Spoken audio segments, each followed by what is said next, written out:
The Masque of the Red Death. The Red Death had long devastated the country. No pestilence had ever been so fatal or so hideous. Blood was its avatar and its seal, the redness and horror of blood. There were sharp pains and sudden dizziness, and then profuse bleeding at the pores with dissolution. The scarlet stains upon the body, and especially upon the face of the victim, were the pest ban which shut him out from the aid and from the sympathy of his fellow men. And the whole seizure, progress, and termination of the disease were the incidents of half an hour. But the Prince Prospero was happy and dauntless and sagacious. When his dominions were half depopulated, he summoned to his presence 1,000 hale and light-hearted friends from among the knights and dames of his court, and with these retired to the deep seclusion of one of his castellated abbeys. This was an extensive and magnificent structure, the creation of the prince's own eccentric yet august taste. A strong and lofty wall girdled it in. This wall had gates of iron. The courtiers, having entered, brought furnaces and massy hammers, and welded the bolts. They resolved to leave means neither of ingress nor egress to the sudden impulses of despair or of frenzy from within. The abbey was amply provisioned. With such precautions the courtiers might bid defiance to contagion. The external world could take care of itself. In the meantime, it was folly to grieve or to think. The prince had provided all the appliances of pleasure. There were buffoons, there were improvisatori, there were ballet dancers, there were musicians, there was beauty, there was wine. All these and security were within. Without was the Red Death. It was toward the close of the 5th or 6th month of his seclusion, and while the pestilence raged most furiously abroad, that the Prince Prospero entertained his 1,000 friends at a masked ball of the most unusual magnificence. It was a voluptuous scene, that masquerade. But first, let me tell you of the rooms in which it was held. These were 7, an imperial suite. In many palaces, however, such suites form a long and straight vista, while the folding doors slide back nearly to the walls on either side, so that the view of the whole extent is scarcely impeded. Here the case was very different, as might have been expected from the Duke's love of the bizarre. The apartments were so irregularly disposed that the vision embraced but little more than one at a time. There was a sharp turn at every 20 or 30 yards, and at each turn a novel effect. To the right and left, in the middle of each wall, a tall and narrow Gothic window looked out upon a closed corridor which pursued the windings of the suite. These windows were of stained glass, whose colour varied in accordance with the prevailing hue of the decorations of the chamber into which it opened. That at the eastern extremity was hung, for example, in blue, and vividly blue were its windows. The second chamber was purple in its ornaments and tapestries, and here the panes were purple. The third was green throughout, and so were the casements. The fourth was furnished and lighted with orange, the fifth with white, the sixth with violet. The 7th apartment was closely shrouded in black velvet tapestries that hung all over the ceiling and down the walls, falling in heavy folds upon a carpet of the same material and hue. But in this chamber only the colour of the windows failed to correspond with the decorations. The panes here were scarlet, a deep blood colour. Now in no one of the 7 apartments was there any lamp or candelabrum, amid the profusion of golden ornaments that lay scattered to and fro, or depended from the roof. There was no light of any kind emanating from lamp or candle within the suite of chambers. But in the corridors that followed the suite there stood opposite to each window a heavy tripod, bearing a brazier of fire, that projected its rays through the tinted glass, and so glaringly illumined the room.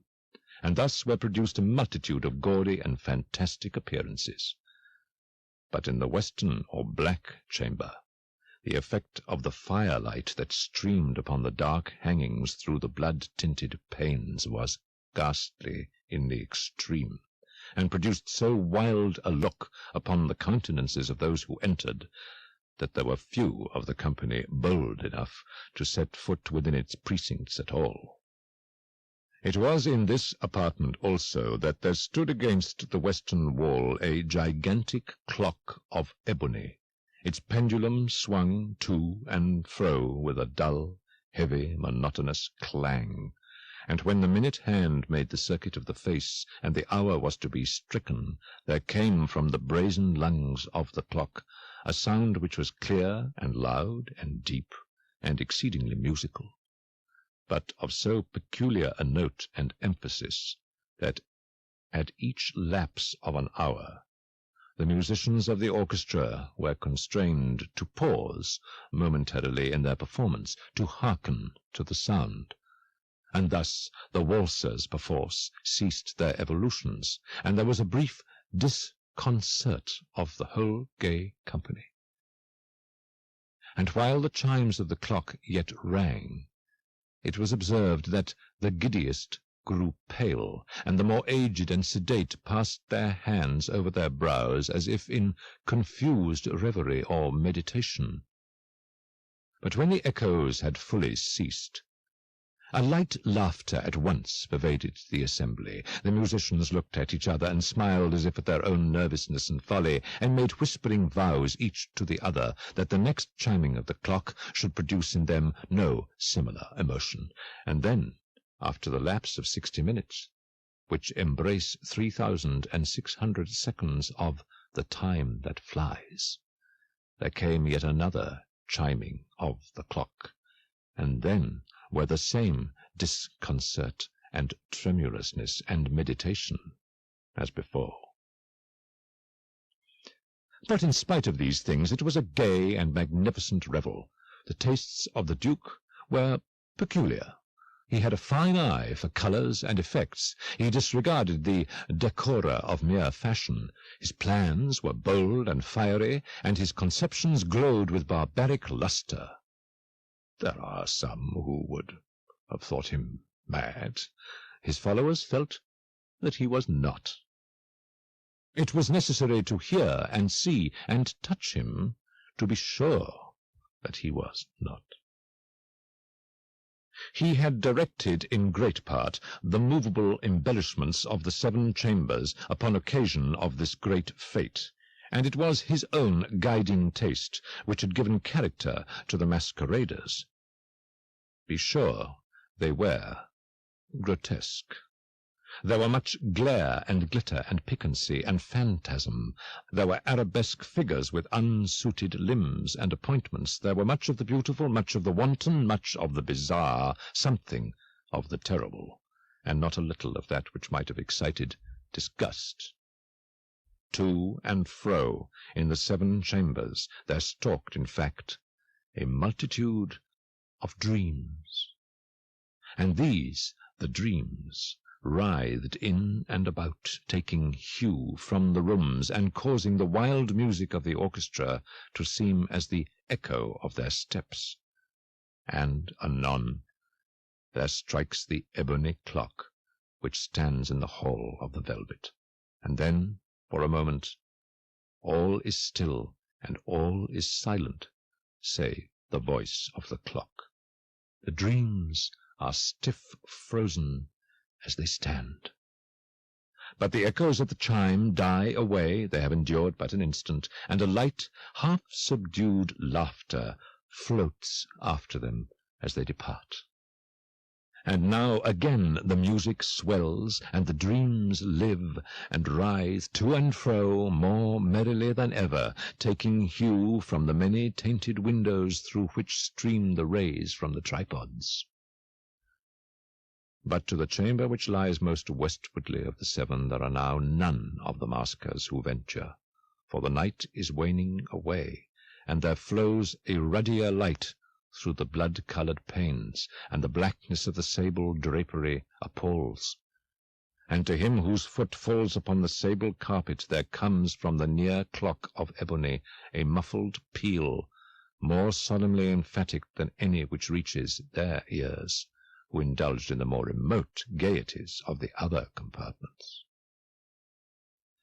But these other apartments were densely crowded, and in them beat feverishly the heart of life. And the revel went whirlingly on, until at length there commenced the sounding of midnight upon the clock, and then the music ceased, as I have told, and the evolutions of the waltzers were quieted, and there was an uneasy cessation of all things, as before. But now there were 12 strokes to be sounded by the bell of the clock, and thus it happened, perhaps, that more of thought crept with more of time into the meditations of the thoughtful among those who revelled. And thus, too, it happened, perhaps, that before the last echoes of the last chime had utterly sunk into silence, there were many individuals in the crowd who had found leisure to become aware of the presence of a masked figure, which had arrested the attention of no single individual before. And the rumour of this new presence having spread itself whisperingly around, there arose at length from the whole company a buzz or murmur expressive of disapprobation and surprise, then finally of terror, of horror, and of disgust. In an assembly of phantasms such as I have painted, it may well be supposed that no ordinary appearance could have excited such sensation. In truth, the masquerade license of the night was nearly unlimited, but the figure in question had out-Heroded Herod, and gone beyond the bounds of even the prince's indefinite decorum. There are chords in the hearts of the most reckless which cannot be touched without emotion, even with the utterly lost, to whom life and death are equally jests. There are matters of which no jest can be made.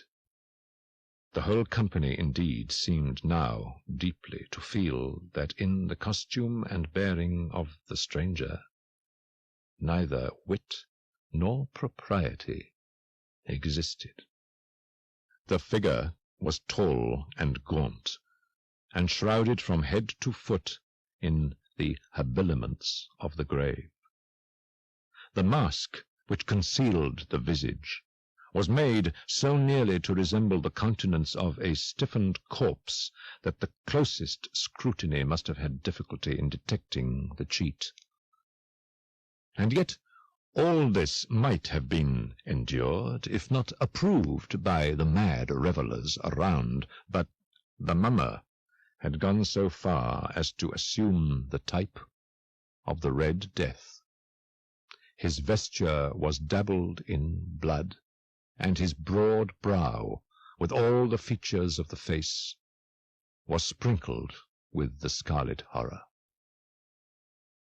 When the eyes of Prince Prospero fell upon this spectral image, which with a slow and solemn movement, as if more fully to sustain its role, stalked to and fro among the waltzers, he was seen to be convulsed in the first moment with a strong shudder, either of terror or distaste, but in the next his brow reddened with rage.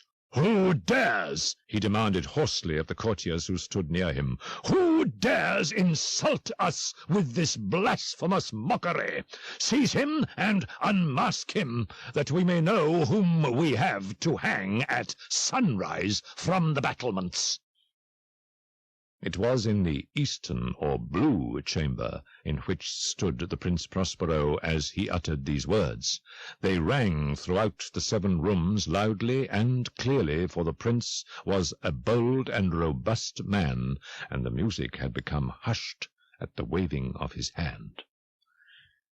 It was in the blue room where stood the prince, with a group of pale courtiers by his side. At first, as he spoke, there was a slight rushing movement of this group in the direction of the intruder, who at the moment was also near at hand, and now, with deliberate and stately step, made closer approach to the speaker.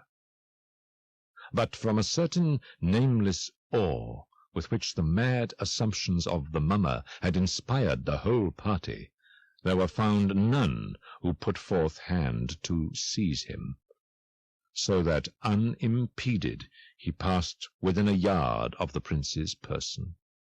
And while the vast assembly, as if with one impulse, shrank from the centres of the room to the walls, he made his way uninterruptedly, but with the same solemn and measured step which had distinguished him from the first, through the blue chamber to the purple, through the purple to the green, through the green to the orange, through this again to the white, and even thence to the violet, ere a decided movement had been made to arrest him.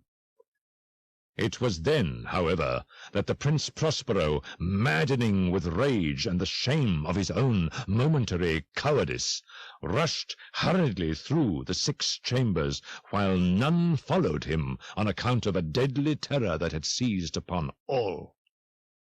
He bore aloft a drawn dagger, and had approached in rapid impetuosity to within 3 or 4 feet of the retreating figure, when the latter, having attained the extremity of the velvet apartment, turned suddenly and confronted his pursuer. There was a sharp cry, and the dagger dropped gleaming upon the sable carpet, upon which instantly afterward fell, prostrate in death, the Prince Prospero.